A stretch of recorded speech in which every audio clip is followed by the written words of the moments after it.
Shout out to Cats Pod. 1 second.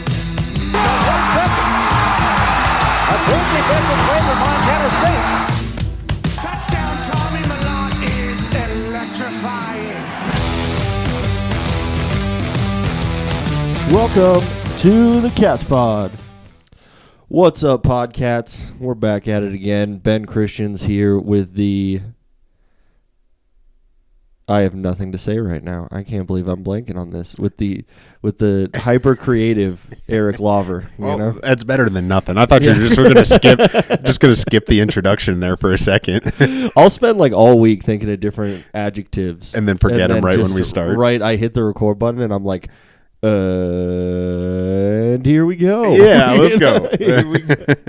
Yeah. All right. Not a whole lot to talk about Bobcat-wise this week, but we came up with a little bit of FCS news to give you guys.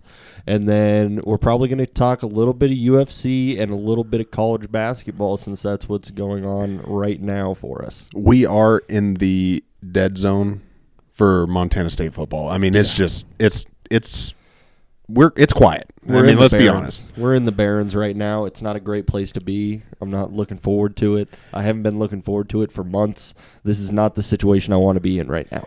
That Sam Chalmers, he did put out a kind of a hype video. I sent it to you. That got me pumped for it's like, God dang it. Like right now, you're gonna show me that in February? And I have to wait till August to see this. It was a pretty cool video. You guys should go check it out. It was an awesome video. He does great work. Everything he makes looks super awesome. And I would love to know what kind of setup he uses to record everything. I think I could nerd out talking to him about that stuff for a little bit. Oh, yeah. And he started the video out with Many Men by 50 Cent. Oh, that'll hit. Yeah. You know, that hits every single time. If you're our age, you're like, all right, let's go. You remember when 50 Cent ruled the world from like 2004 to 2005. Yeah. He was all over the place, all over everything. Little Disco Inferno. You throw in some Disco Inferno, and I'm going to start an Inferno somewhere, you know. Yeah. I'm going to go right up on it.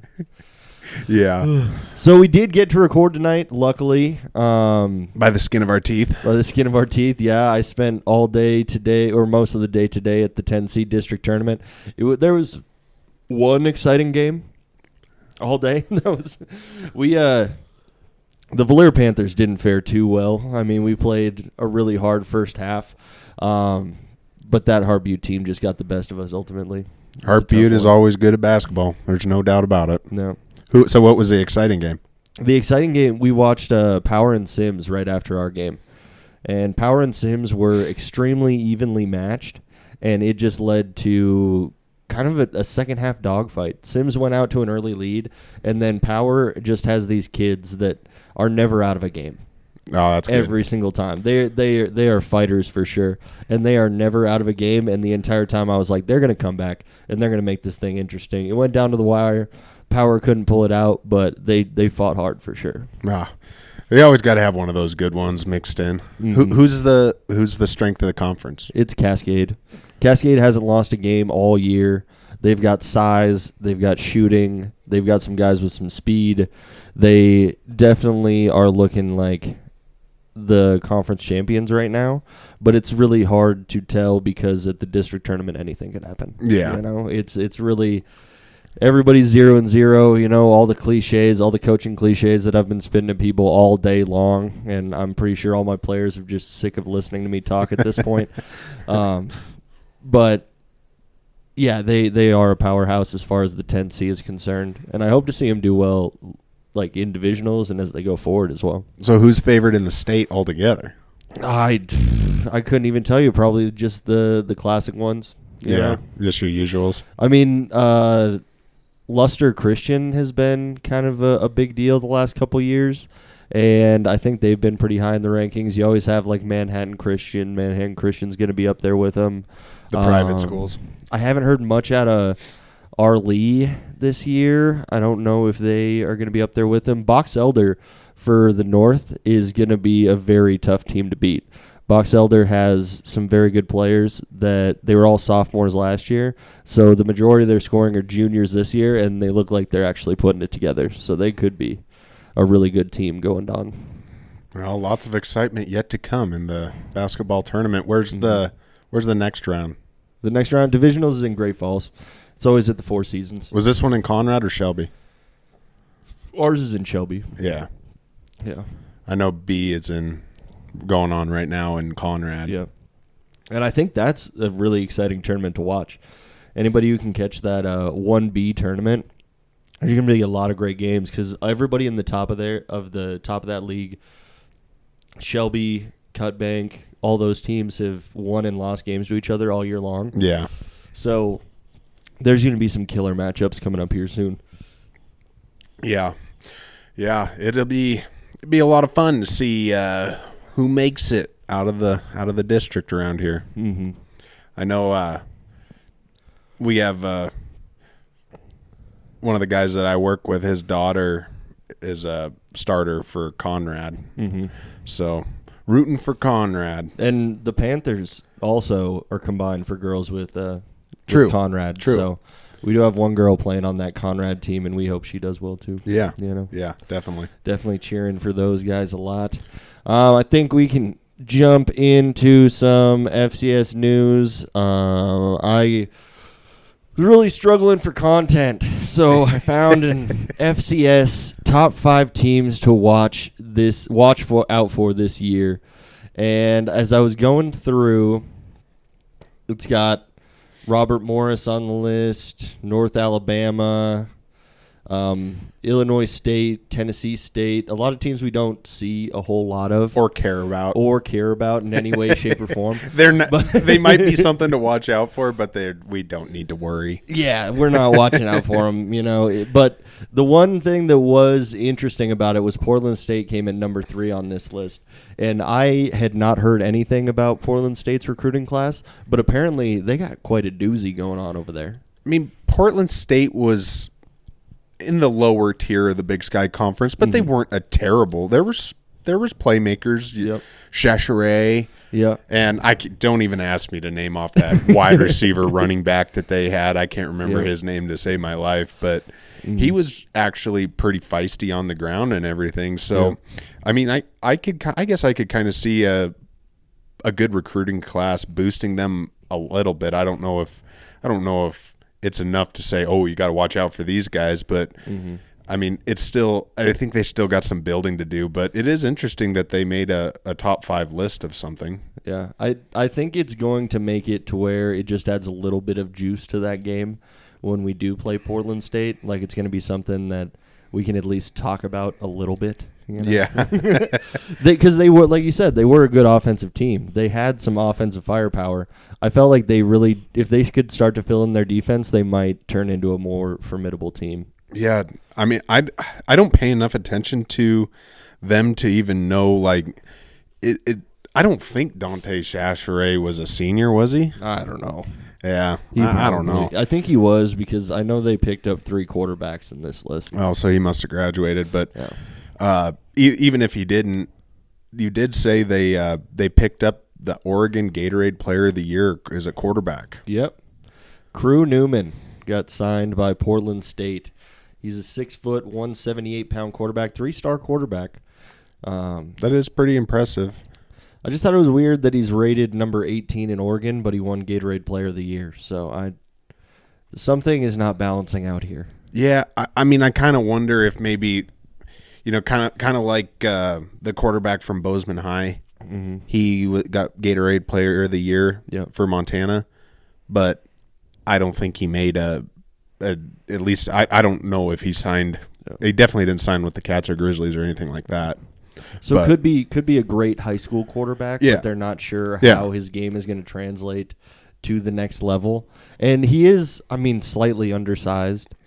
If 6 foot is an actual legitimate rating on him, if he's shorter than that, he's definitely somewhat undersized. So he's definitely not as big as our kicker. That's for not sure. As big as our kicker. Did you hear he's 6'9"? Yeah, I hadn't heard that Brendan before. Hall, 6'9". I wonder how tall Casey Kautzman is. I have been seeing some videos of Brendan Hall booting some kicks. Mm-hmm. Just as he puts up like a 9 or 10 punts that he does and averages like 58 yards. Oh yeah, and then they do like the hang times on some sometimes. Yeah, dude's I've got a seen leg those before. Yeah. It seems to just be getting better and better. But anyway, How does his leg get any longer? I- How is it even possible? he has a stretching machine at home. I mean, I feel like this is a dead horse, but we're gonna keep on beating it. You know, if the announcers are going to, we're just gonna continue with just it. keep on kicking over and over and over again. But it sounds like Portland State's making these moves because of a new offensive coordinator they got over there, AC Patterson, who was FCS Recruiter of the Year, according to 247 Sports. I mean, it is impressive. I mean, they get listed on the top 5 schools to watch out for, and they get the FCS Recruiter of the Year. I mean, that's actually pretty darn impressive.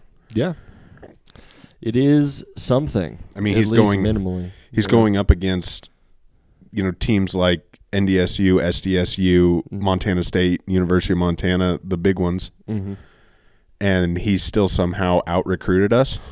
Yeah. I don't believe it, but I mean, I think it could be a little bit fraudulent, these rankings. Like, Yeah. sorry, 247 Sports, but I don't know where you're coming up with these rankings from, but we have a pretty darn good recruiting class, a rootin' tootin' recruiting class, if I do say so myself.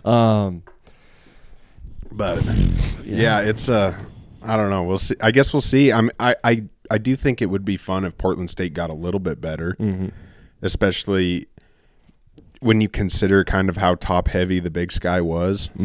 It would be kind of fun to have some of those teams. I mean, I'm well documented in loving stress-free wins. Yep. But to have a little more competition would be actually pretty good for a season. And it just makes the conference better, which makes our rankings better later on in the year. And maybe some of those teams can actually beat the Grizzlies and help us out a little bit. Yeah. Portland State also added 4 offensive linemen, 4 300-pound offensive linemen. So that will bolstering help. that line, setting things up for them. Give these quarterbacks and running backs, these talented offensive skill players they have, room to maneuver. That will help for sure. You put those big bodies up front. It doesn't really matter who your quarterback is at that point. They got time. It's going to help out, no doubt. Do you remember the terrible Portland State commercial that they had? Oh, When we were watching the Portland State Yes. game, like they were riding on like the tram or whatever. It was about taking the light rail to go watch the game. Yeah. And they could only find like 8 students at the school to come ride on this train for this commercial. It was so bad. Yeah, they couldn't even fill the light rail for this thing. So it was like, well, we have 8 fans that we can bring in, which is 8 more than SDSU has. Yeah. Oh, they're still getting it. They're still getting. Sorry, Jackrabbits. I mean, they did just win a Natty, so I think that they're probably okay with you making fun of them. But Yeah, I'm still gonna make my jokes though. that Portland State commercial was so bad. I'm watching that, and it's like, this does not inspire me to ever want to go to or send anyone to Portland State University, it does unless not it's to seem watch like the a fun Cats place. kick the crap out of them. Yeah, go visit for very short periods of time. They're definitely little brother to Oregon, no 4 doubt. quarters of time. And Oregon State. Yeah, I was gonna say I think there's a lot of schools in there that out recruit Portland State, except apparently number 3 FCS in the country. Yeah. Number 1 in the Big Sky. Yeah. If recruiting classes were the playoffs, they would be killing us right now. Just absolutely murdering. Lucky for us, they can't even make the playoffs. I mean, they're trying to make a push, and we'll see what happens. The Big Sky Conference does tend to get a lot of seeds, so it is does. possible that they could fill out that later part of it. I mean, and we've talked about it before. It's because the Big Sky Conference is better than most of them. The only one that's remotely similar is the Missouri Valley. Yeah. And the Missouri Valley is just incredibly top-heavy. Yeah. That's why looking at the rest of these lists and looking at other conferences around the country outside of the Big Sky and the Missouri Valley just feels kind of boring. Yeah. And like there's nothing really to talk about, and which means there's probably going to be some dark horse team that ends up playing super well, and we have no idea who they are. They just come out of nowhere. Well, it's like the rest of those teams that you listed, like, of course we've heard of them, but they have never done anything. Yeah. Not in any time remotely close to now. No. I mean, maybe decades and decades ago, but nothing even close. I think one of them was an HBCU, but It might have been. I still don't know which ones are HBCUs and which ones aren't. So Jackson State. yeah, well, I know about Jackson State. Obviously, I'm a Coach Prime believer. Grambling. So, there you go. Also, it looked like Portland State will be bolstering their schedule a little bit. They are going to be playing South Dakota this year. Oh. Yeah. They said they're doing a 2-game series with South Dakota in 2024 and 2030. And I was like, why are you taking 6 years off? And who is scheduling out their games for 2030? Is that the way this goes? Are these schools planning things out that far in advance? I mean, with those out-of-conference games, that generally is how they work it, quite a bit in advance. But I think they needed that 6-year gap to recover from the epic ass beating that they're about to take from South Dakota. You don't think all these freshmen are going to help them out like that? All these high school kids out of Oregon? I don't know about that. They got a lot of high school kids out of Oregon. You've heard about the Oregon powerhouse high schools. Yeah, all of their names and the things they go that end in high school. Catholic Central High School. Catheter Central High School. I did not say that. Okay. I meant to say Catholic Central High School since that's where Crew Newman went. That's the only one I got right. I know what you were going to say. You were going to say cathedral, but it just sounded like catheter. And so that's where we are this week. My brain's a bit fried from trying to coach a basketball game today, so it happens that way sometimes. It's funny. It is Brawl of the Wild time again. Oh, this coming weekend. 2. Yep. Back in action. Cat Grizz basketball this weekend. Mm-hmm. I looked on ESPN and they have their their predictor thing, the stats of what the win percentage is or whatever, or the percentage chance of winning, and it was 87% for the Grizz. I mean, I don't watch them. I watch enough to know how they're doing. Let's put it that way. And Montana State is just so up and down. Yeah. I mean, they get in these games with the best teams in the conference, and they take them down to the wire, and then they just lose it. Yeah. And then they play weird games against NAU.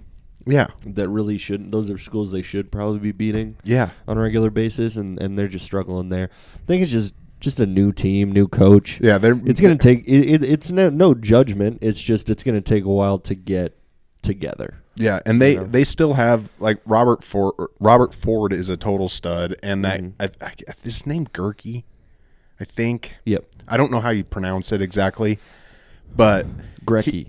Yeah, maybe that's. But either way, he came with Logie, I think, or Log, however you say his name, and so we have a couple really really good players, and.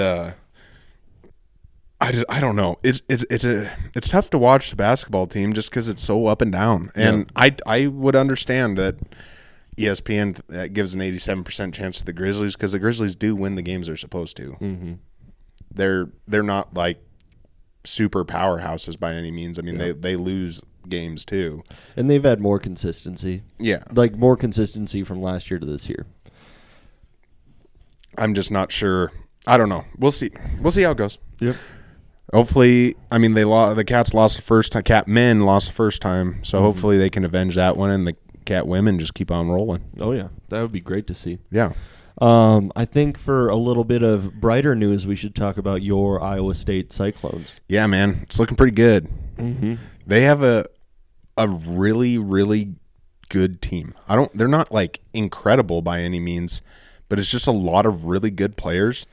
Because if I watch these games, and then you look at the stat lines afterward, it's a new high scorer every time. They're just solid and consistent, and they play good team basketball. They're really well coached. Mm-hmm. I mean, Houston is still ranked number 3, and they walloped Houston a couple weeks ago, which Houston's only lost 3 games. But, I mean, when you look at this year's NCAA college basketball top 25, it is so wide open. Yeah, and every team has multiple losses. Yeah, There's no real powerhouses out there.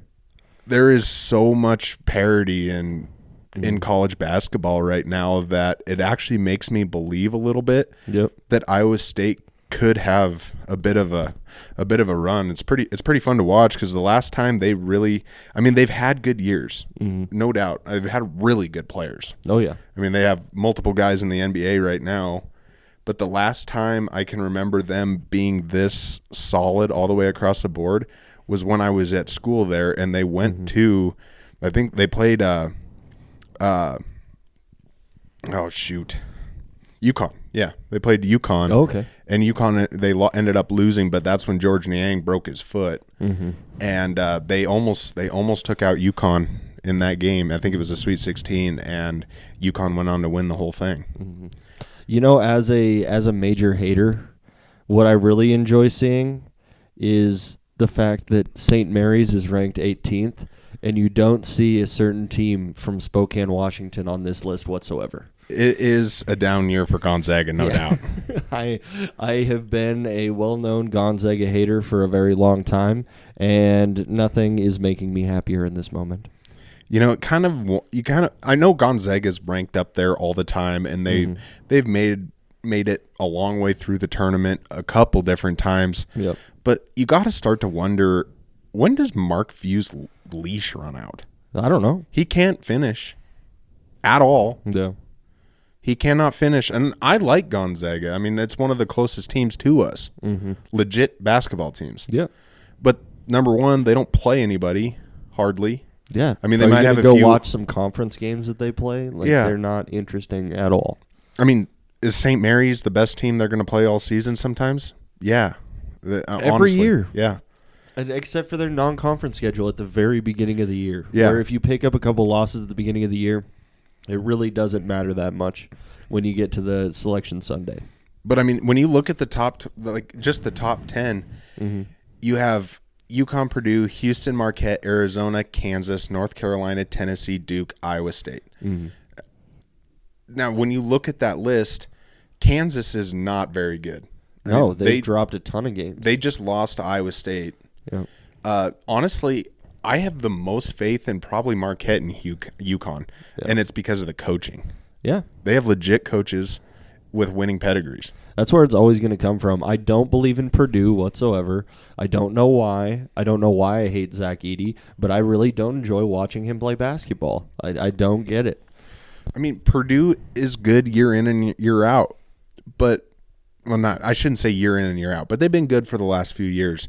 But look at the Big Ten. How many Big Ten schools do you see in the top 25? Not a lot. A couple. Yeah. I see two. Yep. So, then again, there just isn't that much. Oh, there's Wisconsin down there at the bottom. See, Wisconsin's always fun to watch, though, for some reason. Yeah. I don't know what it is about Wisconsin, but they could be a very middling team, and I'm still going to enjoy watching every single one of their games. Yeah. So, I mean, you have Purdue, you have Illinois, and you have Wisconsin. Yep. So, the talent, I mean, it's just not that good of a conference. So, you're not going to get the kind of play that you need to have, I don't think, before the tournament starts, where you look at teams like, the ACC is always very strong. Yeah, and even saying that, there's really not that many ACC teams up here. I think it's a different kind of year, and it's been a different kind of couple years for college basketball because the normal powers that we're used to seeing up at the top have kind of fallen by the wayside a little bit. Yeah, but I mean, you still have North Carolina, and you still have Duke in the top 10. Yep. I don't even know what Marquette is even in anymore, do you? Marquette is in the Big East. So is UConn. So the Big East is coming back. The Big East is doing some things right now. When UConn won it all last year, I mean, they're I don't know. I know their best players left. Yeah, they're in the NBA now. Yeah, but I don't know. It's just so it's this year is super exciting because I think the tournament is going to be super wide open and nobody's going to be able to call this one because I think that there's a realistic chance that there's going to be maybe the most upsets ever because that's just how it is. It could be, or I would see it that way as well. I think there's going to be a lot of teams that we're not really expecting or not really paying a lot of attention to. I mean, BYU is in the top 25 right now. And I don't think that's happened since Jimmer Fredette. Yeah. That was probably the last time that they cracked the top 25. I mean, I don't really follow BYU in any way, shape, or form, so it's hard to tell. But for them to be up there in it just shows how much parity there is this year. Yeah. I mean, here's the thing. When you look at this list, and Iowa State and Kansas have the same amount of losses. Yeah. Except for Iowa State won the head-to-head so far. But Kansas is still ranked above them. And it's all because of just the name of the university. Yeah. That's why I can't stand that school. I haven't even looked at Iowa State's losses this year, but did they have any bad losses to teams where they shouldn't have dropped one or two? Yeah, but Kansas does too. Oh yeah.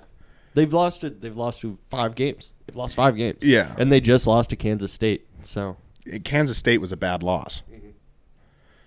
I don't know. It's just wide open. It's going to be super exciting. I can't wait until March Madness starts because you want to get me excited. March Madness, baby. That's when it happens. It is. That's when it really kicks in.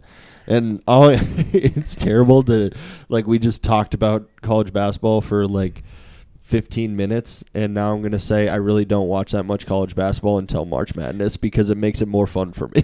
I was listening. So I've been watching the Big 12, and I've been watching some of the big top 10 matchups. If I can see a top 10 matchup, I watch it, but I'm not diving deep into it. So I was on the road today hauling cows, and Chris Russo has a program on Sirius XM, and I tuned into it for a minute, and he was kind of talking about college basketball and how it's not really fun for people to follow in season unless they have a vested interest in one team. Yeah. Which I do. Yeah.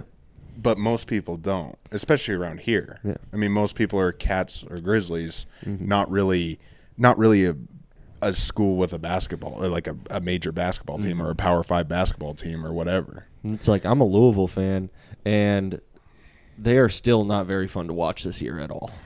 No, but they are finally winning again.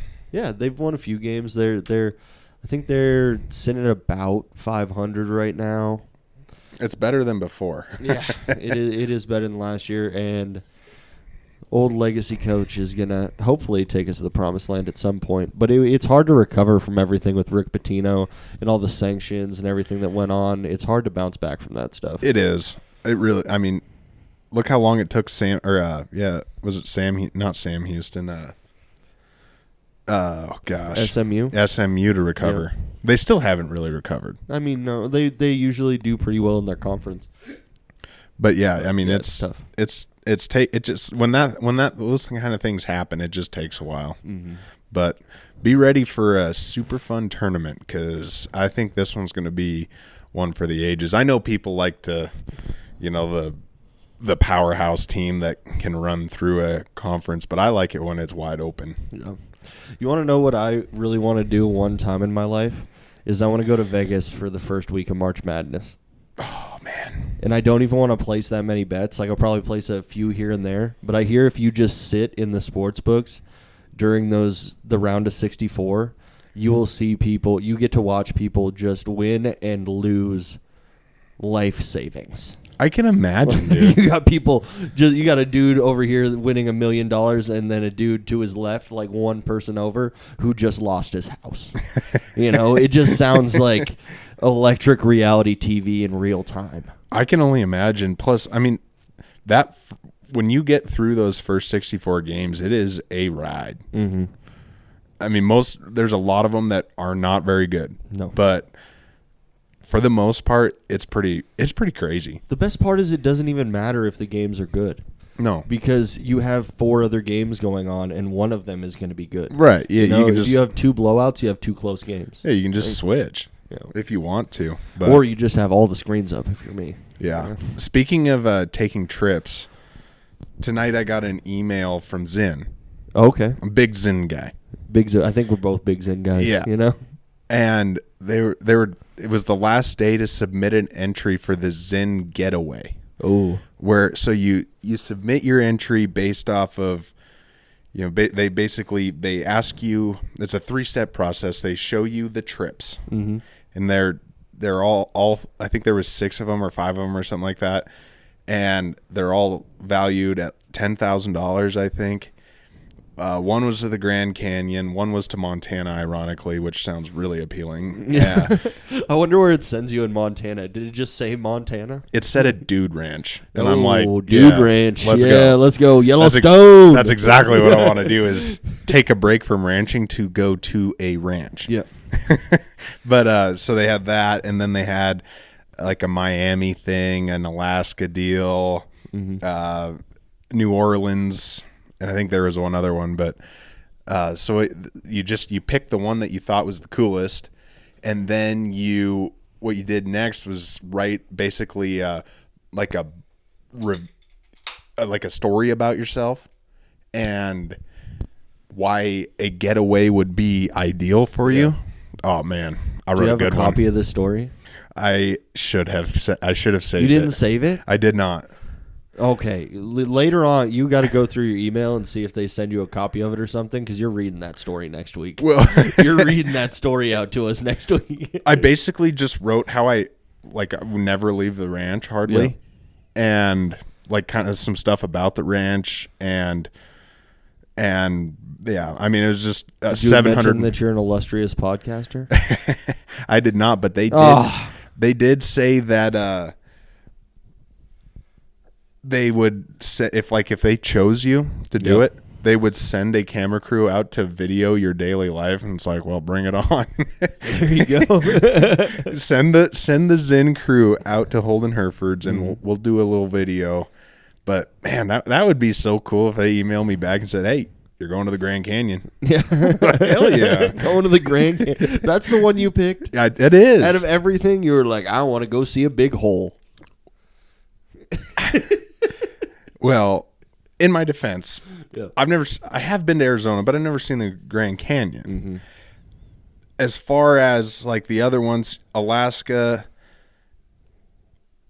it just, I don't want to go where it's cold. Oh, I hate going where it's cold. And people that go on like Alaska cruises and stuff like that, I think that's a little bit sociopathic behavior. Well, and my brother is one of those sociopaths. I know that it gets warm there in the summer, and there's lots of things to see and do, but like we live 50 minutes from Glacier Park. Like we're right at the base of the Front Range. I'm outside I see lots of cool, like all summer long I see grizzly bears and all kinds of wildlife and stuff. So it's the nature. Going to see animals and stuff like that, and doesn't really do anything for me. And the mosquitoes kind of kill it. Yeah. I hate mosquitoes. We are very spoiled when it comes to the outdoors. Yeah, it really makes me not want to travel somewhere to see nature. Yeah, because it's like, well, I got nature. Yeah, I got nature right here. We can spend all summer running up to Glacier Park and all that good stuff, and then.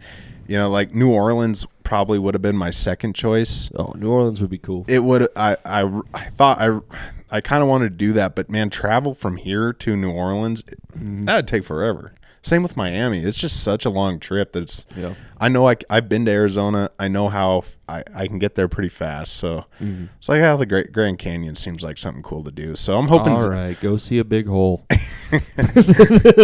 I'm hoping Zen calls me back because I would love to be Zen's poster boy. They're gonna send you an email back, and all it's gonna say is you were the only one that wanted to go to the Grand Canyon. So here you go. Congratulations, you picked the cheapest trip. You picked it because it was close to you, so we have to spend less money now. But see, I'm not kidding, man. If I got my face plastered all over Zen, I would be happy. Oh yeah, we'd have to make sure that you were wearing some merch or something when they come show up for the video and everything like that. Yeah, exactly. I know. And then the video would come out and they would have like blurred everything out. Yeah. They're like, no free ads. Like, sorry, Zen. But yeah, bottom line is a lot of Zen goes through my household, so if they wanted to pay me back a little bit, I wouldn't be too disappointed. You should have just taken a picture of your cupboard. Yeah. Shh, I didn't get that from Zen. Well, they had to get paid somewhere. Yeah, that's true. They got paid somewhere along the line. Yeah. If we got a Zen sponsorship, ooh, That would be the greatest thing of all time. Ben's reference to my Zen cupboard is there's a website called I think it's called Nico Kick or something like that. My brother-in-law found it, and you can order as many Zen cans as you want at once. So I ordered 200 of peppermint and 200 of citrus. So, 200 sounds like you that's where you finished. Yeah. And then you're like, nah, let's double that. So I ordered that. It's been a long time. Yeah. But it's still very, very full. Yeah. And you order Zins the way I order Girl Scout cookies. Yeah. When I see somebody selling them, I'm like, well, I'll order half and then, well, actually, I better double that. Yeah. Yeah. Yeah. So, but the thing is, so my wife did the order for me, and she's like, "Oh my God, did you see the bill?" I was like, but if you divide it out, we're saving much money. We're saving over $1 a can. Over 400 cans, man. That's a big deal. Mm-hmm. It's a big deal. And if you order more than 50, you get free shipping. Ooh. That's girl math right there. you just succumb to girl math for a second. Oh, she tells me about all the cool deals she gets. I just had to feel included. Yeah. Like, I found a deal, babe. Yeah. Let me tell you. It was quite a deal. But, yeah. So, long tangent about a somewhat cool story. Something there. You might get a trip. Maybe. This is what happens when the Bobcats stop putting out news or things for us to talk about. At this point, it's like, could somebody on the team that doesn't really matter to the cohesion of the squad, like, get in trouble or something? Like, just, what about some light trouble?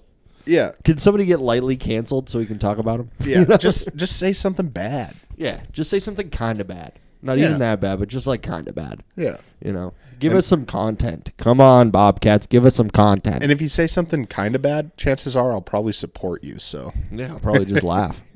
I'll probably think it's funny. Anyway, we do have a UFC pay-per-view this weekend. Yeah, we are big UFC guys. I think we've talked about it one time before. Yeah. When Sean O'Malley's card got released. But we got a pretty solid card here this week. Yeah, dude. My favorite fighter probably of all time, Alexander the Great Volkanovski, is going to defend coming off a knockout loss. Yeah. And this dude he's fighting is a total tool. Just not a cool guy. Dude, he does stupid things like, so the fight hasn't even happened, and he's already changed his Twitter to the featherweight champion of the world. Ooh. I as someone who tries to manifest a lot of victories, I think I want to support that. Well, it's like, and then, so not only that, but he got on a podcast and told the world that when he beats Alexander Volkanovski, he's not going to offer any of the top light featherweights a chance to fight him, like Brian Ortega, he's been hurt for a while, but is one of my favorite UFC fighters. Yeah, I mean, love me some Brian Ortega. Other than Islam, he's the only one who even gave Volkanovski a run for his money. I mean, he couldn't beat him, but he's the only one who gave him a run for his money. One of the best fights. What was it crazy in the last 5 years? It was nuts. Yeah, it was a crazy fight. It was him, Max Holloway, and the guy Volkanovski defended to the last time. I can't remember his name right now, but he said that those three guys he wouldn't even give a chance to. And it's like, dude, silly. You're a tool. Yeah.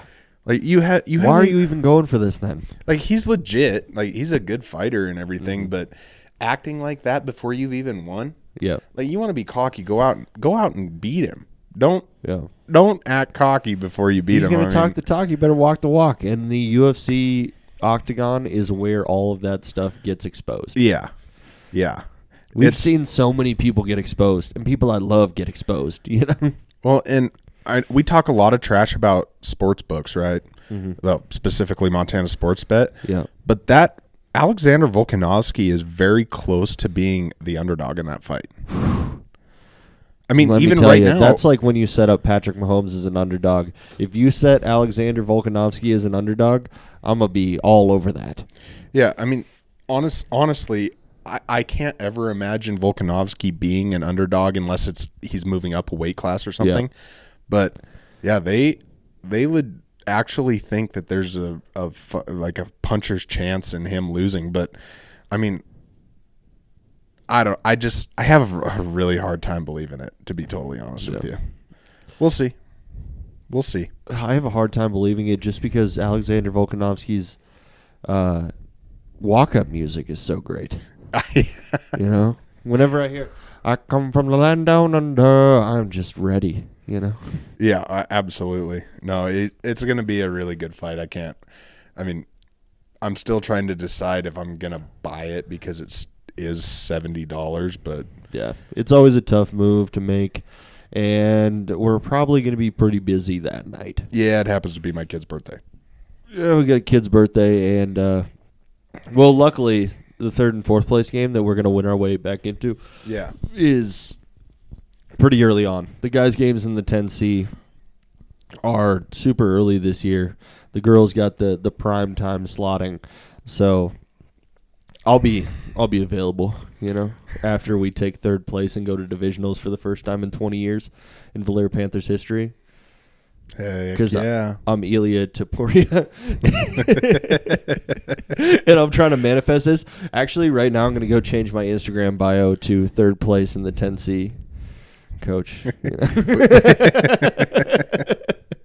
and that is my Super Bowl, ladies and gentlemen. That is my Super Bowl. But I just looked on Sportsbet Montana, and Alexander Volkanovski, who, we have to remember, is 26-3, and his only two losses are to the number one pound for pound fighter in the entire world, is only -125 to win that fight. Money line. Yeah. That's juicy.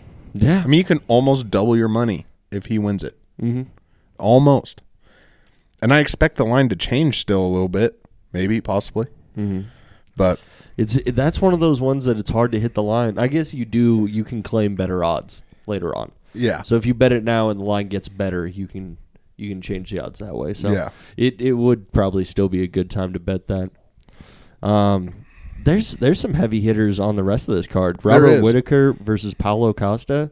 Like, that's probably going to be a serious fight. Oh, you want to talk about two guys that are going to stand out there and punch each other in the face until one of them is, like, seriously mangled and just some rock'em sock'em robots action in a UFC ring. That's honestly how both those guys are. They just stand up and bang. It should be a good one. We'll see how it goes. With Paulo Costa he has scale issues, and he hasn't fought very much. Yeah. Like dry skin, like me? Yeah. You saying Robert's a little scaly? No, Paulo Costa. Oh, Paulo Costa. Oh, ashy Paulo Costa. Is that what you're saying right now? No, I'm saying, he's an ashy boy? He's an ashy boy. Yeah. No, I'm saying Paulo Costa has a battle with the scale before he has a battle with Robert Whitaker. All of a sudden, I am a Paulo Costa fan. As a fellow ashy boy, I'm just right here with him. The next one, the Jeff Neal Ian Gary fight's kind of funny because that was was scheduled a while ago. Oh, okay. It got called off for whatever reason, but Ian Gary, to one of the press conferences or something like that, he wore a T-shirt with Jeff Neal's mugshot printed on it. Oh, I love that. And move. it pissed Jeff Neal off to no end. That is a great move. That is a high class move, in my opinion. Yeah, Ian Gary's a weirdo, and I hope he loses. I don't know why you hate the Irish so much. I don't. I love McGregor. Yeah. Would you hate his number one dude? Dude, I don't know. He's just a weird dude. I just completely disagree with you. I think that he is an absolute electric factory when it comes to being in a fight. Oh, he's I good. absolutely love watching him fight every single time. There's no doubt he's good, but he's just a weirdo. Yeah. But the fight, this Merab Devashili Henry Cejudo one, that's the one. That one really that's the wrestler fight. Yeah. Those are two insanely high level wrestlers. Henry Cejudo's an Olympic gold medalist wrestler. Mm-hmm. That's what that fight is going to be, a wrestling match. Oh yeah. Which most people won't like that. Nah, it's probably pretty boring. That's why it's pretty low on the main card. Yeah.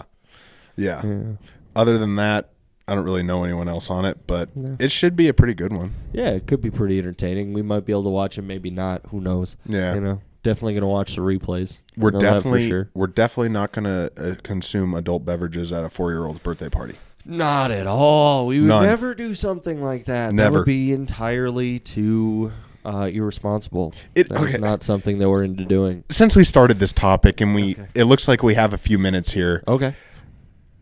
It is like the new culture shift for the parents to party harder than the 1-year-old at a 1-year birthday party. I mean, I feel like that should have been all times.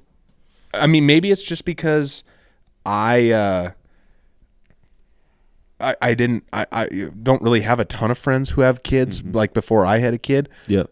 But it seems like, my kid's first birthday, both of my kids' first birthday parties turned into pretty big parties for the adults, right at the house there. Yeah. And it kind of just followed suit with everybody. I feel like it's a thing. Maybe I'm wrong. The whole justification for me as someone who's not a parent is that why should I remember this birthday party if the child is not going to remember the birthday party? That's super fair. Like, know? is the kid going to remember the $80 cake you got him to smash? No. I'm joking about the $80 part. Yeah. Trust me. Yeah. At least I don't know what they cost. You don't check But those bills. I don't. But there's some fights that just aren't worth over picking. $50 for free shipping, though. Girl math. Yeah, girl math. Yeah. I'm saying I think there's something to it. I think it's disrespectful to a 1-year-old if you remember their birthday party because they don't get to remember it. So Yeah, that I mean that's insanely sound logic. Like I cannot argue with that. Mm-hmm. And it just seems to be how things are. And maybe it's just because I haven't been to a ton of 1-year-old birthday parties, but it seems to be the thing now. Yeah. I hope it was the thing for all times. I mean, I don't remember my first birthday. Me either. My dad was already sober because he's been sober my whole life. But who knows? Maybe the rest of his friends got like trashed. Yeah. It could have happened. In '94, I bet they had some great music playing in the background. Probably. We got one more thing we got to do. Or did you have anything else you wanted to talk about? I mean, we didn't even touch the Super Bowl. Oh, we didn't touch the Super Bowl. We better talk about some Super Bowl stuff. All right. Yeah. How do you feel about it? Eric? Okay. You just lead this thing off. Okay, I'm going to keep this short and sweet because I could complain for 15 minutes. Oh, easily. Yeah. You could complain for 15 minutes and you wouldn't even have to take a breath. Exactly. That's what you do. Yes. Yes. I'm well documented in my rooting for Brock Purdy, the Iowa State guy, the kind of the small town kid, underdog story. Absolutely love the story. Man, he played a really good game. He didn't really do anything that was super egregious. His teammates did some goofy things that shouldn't have happened. But, man, how many times can the Chiefs get away with things? Oh, my God. No, stop. Stop yourself right now. I'm so sick of it. How many times did the Chiefs get away with things? Okay, how many times are the Chiefs going to be great? I'm not saying the Chiefs aren't great. How many times are they going to be great? I'm They're not just gonna saying be that. great over and over and over again, and people are going to keep going against Patrick Mahomes and hating on him, even though he has such a terrible life. Like, I don't know why people don't root for him all the time. I mean, yes, it would be tough to deal with some of the things in his life. He's got some issues, but he's got a couple people in his life that make his life very hard. A $500 million contract probably makes those things a lot easier. You think he gets suspended on himself? Yeah, he's busy bailing his dad out of jail. Okay, this is one thing about Patrick Mahomes that I have never really wanted to bring up, but he has terrible taste in like clothes and shoes. Okay, so you're talking about Patrick he Mahomes. Wears is like, I know. Patrick Mahomes has nothing to do with what I was complaining about. You were complaining about the Chiefs getting away with everything. Yeah, because if you go back and you watch footage of that game, all they did was hold Nick Bosa. Oh yeah, He was going to destroy them, Yeah. Patrick Mahomes, on so many plays, and all those guys did was just wrap him up, and he's literally backwards trying to run away from him. They were just holding him. You're acting like Nick Bosa is Brody Greavy. Okay, Brody. That is Greavy just what gets- I was just going to say. That I was just going to say Nick Bosa is Brody Greavy. It's every play. I was like, I gotta cut your legs out from under you real quick. I know where you're going with this. You just stole my thunder, you ass. Jeez, come on, man. I'm sorry, you've took enough losses with your Iowa State I know. quarterback. I know. You know, I know. It was, but in all honesty, pretty good Super Bowl. it was a really fun one to watch. I thought that the lip syncing during the halftime show was kind of weird, but I didn't really have any major gripes with it other than that. I mean, if I could dance like Usher, I probably wouldn't sing either. And for the reference, I did do my shotgun for losing my Taylor Swift bet to Ben on the last episode. Yes, he did. And you know who did a shotgun with him because I'm a brother that's all about solidarity? My guy. Here I am. My you guy. know? You don't gotta ask. You don't even gotta ask me once. But Not bottom twice. line, You only gotta ask me no times. yes, that is true. That is true. Patrick Mahomes is insanely good, but you know, I really think that punt that hit that dude's foot and the Chiefs recovered it. That was the dagger. I don't think they could come back from that. That's a tough one. It's a tough play, and it's just kind of one of those random things that happens in a Super Bowl that you don't really even see that often. My favorite thing to come out of the Super Bowl was all the memes of Jason Kelsey talking to Ice Spice. He's like, I can't remember him even, but he's like bent down trying to like yell in her face, and you can tell that he's probably fairly inebriated at that point. And just the memes of just being like, so it's Ice and Spice? So my favorite one from the meme from the Super Bowl is when Travis Kelce ran into Andy Reid and was screaming at him and everything. Oh yeah. So this one, it's definitely like kind of a cow meme or whatever, or a ranching meme, but it's Travis Kelce with this just absolute ridiculous look on his face. Oh yeah. Obviously This guy posts on Twitter. He goes with that picture. He goes, the people upset about this have obviously never worked cattle, and it is perfect. It is the perfect meme. I saw the same picture, but it had lyrics from a Taylor Swift song on it. Like Travis Kelce was just yelling Taylor Swift lyrics in Andy Reid's ear, and I also enjoy that as well. I am bummed that Taylor Swift didn't get on the halftime show because I was just sure that was going to happen. I knew it wasn't going to happen. But that's just proof that the NFL isn't rigged, because if Roger Goodell controlled everything, you know for a fact Taylor Swift be down there singing with Usher and the other cast of guys from like the early 2000s. Well, I think you need to talk to Roger Goodell, because the version of the script that he sent to you obviously had some wrong captions in it about the halftime show. That's true. I know you and Roger close. Yes. Yeah. Yeah. I boo him every time he comes on stage. Yeah. Same with the rest of America. I mean, how are you going to be a sleeper cell if you don't start booing him first? Yeah. Yeah. But other than that, it was a pretty good Super Bowl. I don't have any other major gripes other than Chiefs got away with a lot of penalties, but that's about it. Yeah. It was a pretty fun one for sure. Yeah. Shout out to River Rock Outfitters. Yeah. One of our followers, he DM'd us literally seconds before we were about to record and just said that he loved the pod. Said, love the Cats pod, by the way, plus the occasional bonus bit of info from the home country is always nice. And we love to hear that. Any feedback, and it's always positive. Can somebody just send us some negative feedback real quick? I just want some negative feedback, just to bring me back down to earth. Yeah, careful what you ask for there, buddy. I just want to let you know. I want you guys to let us know what you really think. Yeah. But yeah, I'm wondering if this dude is from. He's got to be from around here. I mean, the home country must be, the High Line or kind of north central Montana somewhere. Yeah. Or I did see that his business is out of Billings, so he might have liked to hear about the Billings recruits that were coming in. Could that be. might have been it. Could be. But I think that's all we got for this week. So if you would go ahead and rate us 5 stars on whatever platform you were listening to this at, follow us on X and Instagram. We are coming out with clips every single week from our episodes.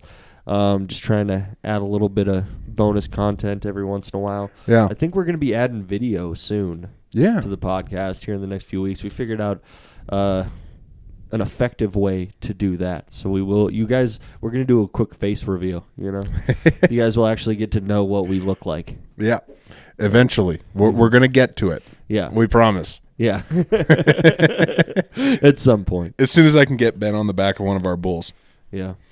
Oh, this is one of the things.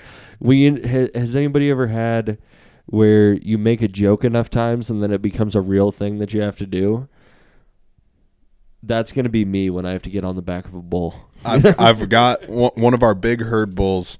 I've got him to the point now where I can jump on his back and he just kind of stands there and thinks I'm scratching him. So it's all set, brother. Benny rides a bull. We might have to make a whole YouTube video out of this.